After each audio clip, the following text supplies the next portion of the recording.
ಇನ್ನು ದರ್ಶನ್ ಕೇಸ್ ವಿಚಾರಕ್ಕೆ ಬರೋಣ. ಚಿತ್ರದುರ್ಗದ ರೇಣುಕಾಸ್ವಾಮಿಯ ಬರ್ಬರ ಹತ್ಯೆಯ ಕೇಸ್ ವಿಚಾರ ಸಂಬಂಧಪಟ್ಟಂತೆ ಈಗ ದಾಸನ ಭವಿಷ್ಯ ಸುಪ್ರೀಂ ಅಂಗಳದಲ್ಲಿ ಇದೆ. ಅಂದ್ರೆ ಬೇಲ್ ಆಗುತ್ತಾ ಅಥವಾ ಬೇಲ್ ಸಿಗಲ್ವಾ ಹೀಗನ್ನೋ ಪ್ರಶ್ನೆ. ದರ್ಶನ್ ಹೊರಗೆ ಬರ್ತಾರಾ ಬೇಲ್ ಮೇಲೆ ಅಥವಾ ಪರಪ್ಪನ ಅಗ್ರಹಾರದಲ್ಲೇ ವಾಸವಾಗಿರ್ತಾರಾ, ಜೈಲಿಂದ ಜೈಲಿಗೆ ಅಥವಾ ಮನೆಗ? ಸುಪ್ರೀಂ ಮೆಟ್ಟಿಲೇರಿರೋದು ಈಗ ಬೇಲ್ಗೋಸ್ಕರ. ನ್ಯಾಯಮೂರ್ತಿ ಪರ್ದಿವಾಲಾ ಪೀಠದಲ್ಲಿ ಡಿಬಾಸ್ ಅಲಿಯಾಸ್ ದರ್ಶನ್ನ ಕೇಸ್ ಇರೋದು. ಬೆದರಿಕೆ ತಾರತಮ್ಯದ ಆರೋಪದ ನಡುವೆ ಜಾಮೀನಿಗಾಗಿ ಕಸರತ್ತು ಮಾಡ್ತಾ ಇದ್ದಾರೆ. ರೇಣುಕಾಸ್ವಾಮಿ ಹತ್ಯೆ ಕೇಸ್ನ A2 ಆರೋಪಿ ನಂಬರ್ 2 ಈತ ದರ್ಶನ್. ಸುಪ್ರೀಂ ಕೋರ್ಟ್ನಲ್ಲಿ ಬೇಲ್ಗೆ ಅರ್ಜಿ ಸಲ್ಲಿಸಿರೋದ್ರಿಂದ ಸಿಗುತ್ತಾ ಬೇಲ್ ಅಥವಾ ಇಲ್ವಾ ಅಂತ ನಾಳೆ ಹೈ ವೋಲ್ಟೇಜ್ ವಿಚಾರಣೆ ಇದೆ. ಅದಕ್ಕೆ ರಾಜಧಾನಿ ಡೆಲ್ಲಿ ಸಜ್ಜಾಗಿದೆ. ದರ್ಶನ್ ಪರ ವಕೀಲರು ಸ್ಪೆಷಲ್ ಪ್ಲಾನ್ನಲ್ಲಿ ಸುಪ್ರೀಂನಲ್ಲಿ ವರ್ಕೌಟ್ ಆಗುತ್ತಾ ಅವೆಲ್ಲವೂ ಕೂಡ ಅವರು ಕೊಡುವಂತಹ ಕಾರಣದ ಮೇಲೆ ನಿಂತಿದೆ ದರ್ಶನ್ನ ಬೇಲ್ ಭವಿಷ್ಯ. ಜಾಮೀನು ಸಿಗುತ್ತೆ ಅನ್ನೋ ನಿರೀಕ್ಷೆಯಲ್ಲಿ ದಚ್ಚುಪಾಳ್ಯ ಇದೆ. ಬಟ್ ಗೊತ್ತಿಲ್ಲ, ನಾ ಹೇಳಿದ್ನಲ್ಲ, ಸಿಲ್ಲಿ ರೀಸನ್ಗಳನ್ನು ಮತ್ತೊಮ್ಮೆ ಕೊಟ್ಟರೆ ದರ್ಶನ್ನ ಬೇಲ್ ಮತ್ತೊಮ್ಮೆ ಕ್ಯಾನ್ಸಲ್ ಆಗುತ್ತೆ. ಅವರು ಹೆದರಿಸ್ತಾರೆ, ನಾನು ಅಪರಾಧಿ ಅಲ್ಲ, ಆದರೂ ನನ್ನ ಅಪರಾಧಿ ಥರ ನೋಡ್ತಾರೆ. ಈ ರೀತಿಯಾದಂಥ ಏನಾದರೂ ಸ್ಟೇಟ್ಮೆಂಟ್ ಕೊಟ್ಟರೆ ಖಂಡಿತವಾಗ್ಲೂ ಸಿಗೋದಿಲ್ಲ ಬೇಲ್. ಡೀಟೇಲ್ಸ್ ಕೊಡ್ತಾರೆ ಇದ್ರ ಬಗ್ಗೆ ನಮ್ಮ ಪ್ರತಿನಿಧಿ ಶಿವು ಡೆಸ್ಕಿಂದ ನೇರ ಸಂಪರ್ಕದಲ್ಲಿ. ಶಿವು, ಒಂದೆರಡು ಬಾರಿಯೂ ಕೂಡ ರಿಜೆಕ್ಟ್ ಆಗಿತ್ತು bail. Last time medical basis ಮೇಲೆ ಬೇಲ್ ಸ್ಯಾಂಕ್ಷನ್ ಕೂಡ ಮಾಡ್ಕೊಂಡಿದ್ರು. ಬೆನ್ನೋವು, ಲಕ್ವಾ ಹೊಡೆದು ಬಿಡುತ್ತೆ, ಹಂಗೆ ಹಿಂಗೆ ಅಂತೇಳಿ. ಆದಮೇಲೆ ಏನೆಲ್ಲ ಡ್ರಾಮಾಗಳಾಯಿತು, ಏನಕ್ಕೆ ಕ್ಯಾನ್ಸಲ್ ಆಯಿತು ಅಂತ ಎಲ್ರಿಗೂ ಕೂಡ ಗೊತ್ತಿದೆ. ಈಗ ಮತ್ತೊಮ್ಮೆ ಈಗ ಬೇಲ್ಗೆ ಅರ್ಜಿ ಸಲ್ಲಿಸಿರೋದ್ರಿಂದಾಗಿ ಕೊಡುವಂಥ ರೀಸನ್ ಮೇಲೆ ನಿಂತಿದೆ ದರ್ಶನ್ನ ಬೇಲ್ ಭವಿಷ್ಯ ಅನ್ನೋದು. ನೀವೇನು ಹೇಳ್ತೀರಿ?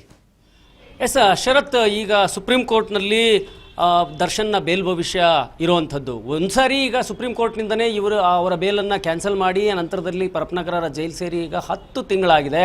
10 ತಿಂಗಳ ನಂತರದಲ್ಲಿ ಸುಪ್ರೀಂ ಕೋರ್ಟ್ ಕದ ತಟ್ಟಿರುವಂಥದ್ದು. ದರ್ಶನ್ ಪರ ವಕೀಲರು, ಹಿರಿಯ ವಕೀಲರಾದಂಥ ಮುಕುಲ್ ರೋಹಿಟಗಿಯಲ್ಲಿ ವಾದವನ್ನು ಕೂಡ ಮಂಡನೆ ಮಾಡಿದ್ರು.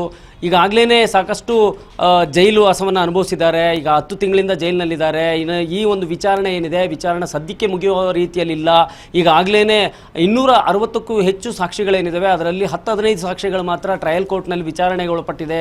ಹೀಗಾಗಿ ದರ್ಶನ್ ಭವಿಷ್ಯದ ದೃಷ್ಟಿಯಿಂದ ನೋಡೋದಾದರೆ, ಅವರು ಸಿನಿಮಾ ಕೆರಿಯರ್ನ ನೋಡೋದಾದರೆ ಸಾಕಷ್ಟು ಅವರಿಗೆ ಲಾಸ್ ಆಗುತ್ತೆ, ಅವರ ಜೀವನ ಸಾಕಷ್ಟು ವ್ಯರ್ಥ ಆಗುತ್ತೆ. ಹೀಗಾಗಿ ಒಂದು ಬೇಲನ್ನು ಕೊಡಬೇಕು. ಜೊತೆಗೆ ಅವರಿಗೆ ಬೆನ್ನು ನೋವಿದೆ, ಅಲ್ಲಿ ಫಿಸಿಯೋಥೆರಪಿ ಆಗ್ತಾ ಇಲ್ಲ. ಈ ಒಂದು ಎಲ್ಲ ಅಂಶಗಳನ್ನು ಇಟ್ಕೊಂಡು ವಾದ ಮಂಡನೆಯನ್ನು ಕೂಡ ಸುಪ್ರೀಂ ಕೋರ್ಟ್ನಲ್ಲಿ ಮಾಡಿದರು. ಇದಕ್ಕೆ ಈ ಸುಪ್ರೀಂ ಕೋರ್ಟು ಇಲ್ಲಿನ ರಾಜ್ಯ ಸರ್ಕಾರ ಮತ್ತು ಟ್ರಯಲ್ ಕೋರ್ಟ್ಗೆ ವರದಿಯನ್ನು ಕೂಡ ಕೇಳಿತ್ತು. ಟ್ರಯಲ್ ಕೋರ್ಟ್ನಲ್ಲಿ ಇಲ್ಲಿವರೆಗೂ ಈ ಕೇಸಿನ ಸ್ಟೇಟಸ್ ಏನು, ಎಷ್ಟು ವಿಚಾರಣೆ ಆಗಿದೆ, ಇನ್ನೂ ಎಷ್ಟು ಕಾಲ ಸಮಯ ತೆಗೆದುಕೊಳ್ಬಹುದು, ಎಲ್ಲ ವರದಿಯನ್ನು ಕೂಡ ಕೇಳಿದರು. ಈ ಎಲ್ಲ ವರದಿ ಈಗಾಗಲೇ ಸುಪ್ರೀಂ ಕೋರ್ಟ್ಗೆ ತಲುಪಿಸಲಾಗಿದೆ ಅನ್ನುವಂಥದ್ದು ಮಾಹಿತಿ ಇದೆ.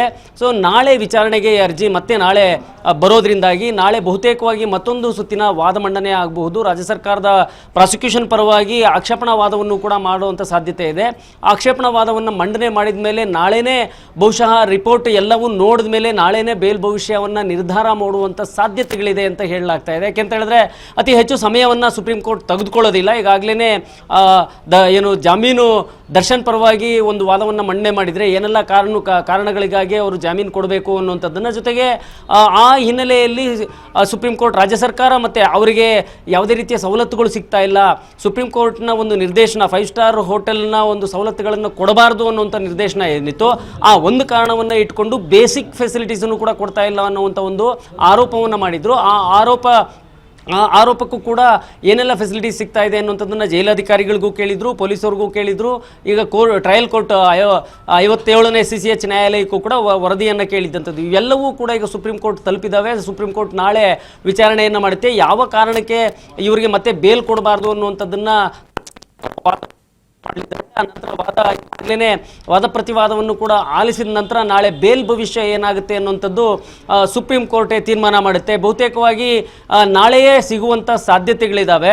ಸೊ ಇಲ್ಲ ಅಂತ ಹೇಳಿದ್ರೆ ಮತ್ತೊಂದು ದಿನ ನಿಗದಿ ಮಾಡಿಕೊಳ್ಬಹುದು. ಆದರೆ ದರ್ಶನ್ನ ಬೇಲ್ ಭವಿಷ್ಯ ಬಹುತೇಕವಾಗಿ ನಾಳೆ ಡಿಸೈಡ್ ಆಗಬಹುದು. ಈಗ ಕೊಟ್ಟಿರುವಂಥ ಎಲ್ಲ ಕಾರಣಗಳನ್ನು, ಜೊತೆಗೆ ಇಲ್ಲಿ ಟ್ರಯಲ್ ಕೋರ್ಟ್ ಕೊಟ್ಟಿರುವಂಥ ವರದಿಯನ್ನು ಎಲ್ಲ ಪರಿಗಣಿಸಿ ಭಾಗಶಃ ನಾಳೆ ತೀರ್ಮಾನ ಮಾಡುವಂಥ ಸಾಧ್ಯತೆಗಳು ಇದೆ ಅಂತ ಹೇಳಲಾಗ್ತಾ ಇದೆ. ಶರತ್. ಮತ್ತೊಂದು ಕಡೆ ಶಿವು, ಈಗ ದರ್ಶನ್ ಅವರಿಗೆ ಬೇಲ್ ಸ್ಯಾಂಕ್ಷನ್ ಆಗ್ಲಿಲ್ಲ ಅಂತಂದ್ರೆ ವಾಪಸ್ ಅವರು ಜೈಲಿಗೆ ಹೋಗ್ಬೇಕಾಗತ್ತೆ. ಇಫ್ ಇನ್ ಕೇಸ್ ಸ್ಯಾಂಕ್ಷನ್ ಆಯ್ತು ಅಂತಂದ್ರೆ ಇದೇ ಆಧಾರದ ಮೇಲೆ ಇನ್ನುಳಿರುವಂತಹ ಆರೋಪಿಗಳು ಜೈಲಲ್ಲಿ ಇದಾರಲ್ಲ, ಅವರು ಕೂಡ ಅಪ್ಲೈ ಮಾಡ್ತಾರೆ ಬೇಲ್ಗೆ. ದರ್ಶನ್ಗೆ ಯಾವ ಬೇಸ್ ಮೇಲೆ ಕೊಟ್ಟರೋ ನಮಗೂ ಅದೇ ಬೇಸು, ನಮ್ಗೆ ಈ ರೀತಿಯಾಗಿ ತೊಂದರೆಗಳಿದಾವೆ, ನಾವು ಕೂಡ ಬೇಲ್ಗೆ ಅಪ್ಲೈ ಮಾಡಬೇಕು ಅಂತ ಹೇಳಿ ಅಪ್ಲೈ ಮಾಡಿದಾಗ ಆಬ್ವಿಯಸ್ಲಿ ದರ್ಶನ್ನ ಒಂದು ಎಕ್ಸಾಂಪಲ್ ಇಟ್ಕೊಂಡು ಅವರೆಲ್ಲರಿಗೂ ಬೇಲ್ ಸ್ಯಾಂಕ್ಷನ್ ಆಗ್ಬೋದು. ಈಗಾಗಲೇ 3 ರಿಂದ 4 ಜನ ಬೇಲ್ನ ಪಡ್ಕೊಂಡು ಈ ಕೇಸ್ನಲ್ಲಿರ್ತಕ್ಕಂಥ 17 ಜನರಲ್ಲಿ ಸುಮಾರು ಜನ ಬೇಲ್ನ ಪಡ್ಕೊಂಡು ಹೊರಗಡೆ ಇದ್ದಾರೆ.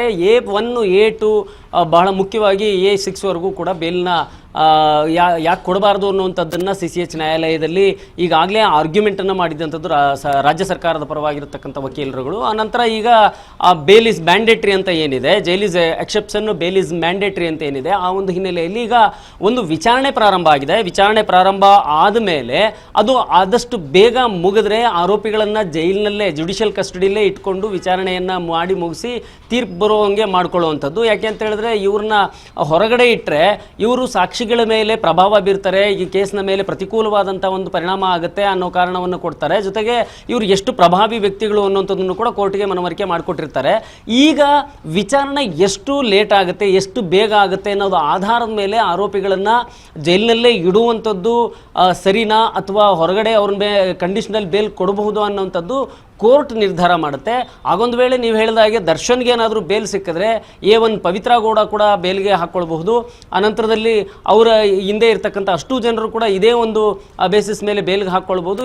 ಆಗ ಅವ್ರು ಎಲ್ರಿಗೂ ಕೂಡ ಜಾಮೀನು ಸಿಗುವಂಥ ಸಾಧ್ಯತೆ ಇದೆ. ನಾಳೆ ಎಲ್ಲರ ಚಿತ್ತ ಸುಪ್ರೀಂ ಕೋರ್ಟ್ನ ತನೇ ಇದೆ.